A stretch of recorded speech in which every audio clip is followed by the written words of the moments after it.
So anecdotes being presented in place of evidence is an immediate red flag, but it's also really compelling. But they think it's evidence. They think it's evidence when they present an anecdote. And there's a saying, the plural of anecdotes is not data.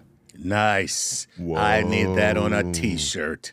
Ooh. Yes, but only scientists have even their slogans are boring. The plural of anecdotes is not data, which is beautiful to say. I wish most people got it, though. Yeah, and it's not a replacement for a controlled clinical study where you're monitoring all these different variables that otherwise can easily confound whatever you're looking at. Right. What I tell people when they say, oh, I have an aunt who took this herbal cure for cancer and she's doing just fine right now. And I say, the 9 people who took that herbal cure and are now dead are not being interviewed by anybody. No. How much of what gets put out on social media has behind it a conflict of interest? That's a major red flag. So if you see somebody telling you, oh, this autoimmune disease and this cancer and this heart disease are all due to a deficiency in these 3 vitamins, which if you go to the link in my bio, I happen to be selling in a vial for $90 per month. Can you really trust that these very broad statements? First of all, making broad statements like that, there's a reason why people see individual nutritionists and dietitians and doctors. It's because you can't give prescriptive advice like if you take more vitamin D, you can solve your autoimmune disease. That's simply not true. But if you're selling a vitamin D capsule, you're very motivated to make that type of statement.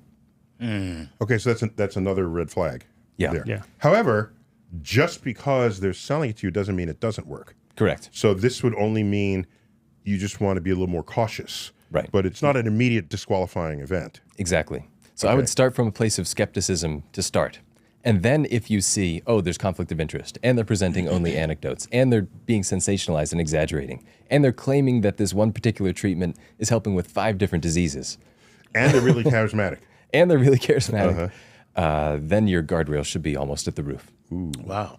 Okay. So that's the universal cure-all tablet, potion, lotion. Yeah, if somebody's selling you something and they say you've got autoimmune disease or heart disease or cancer or you're feeling depressed, maybe you need more of this thing that costs $100 a month. Isn't this the same as the dude that sells elixirs? The tonic. The tonic? Yes.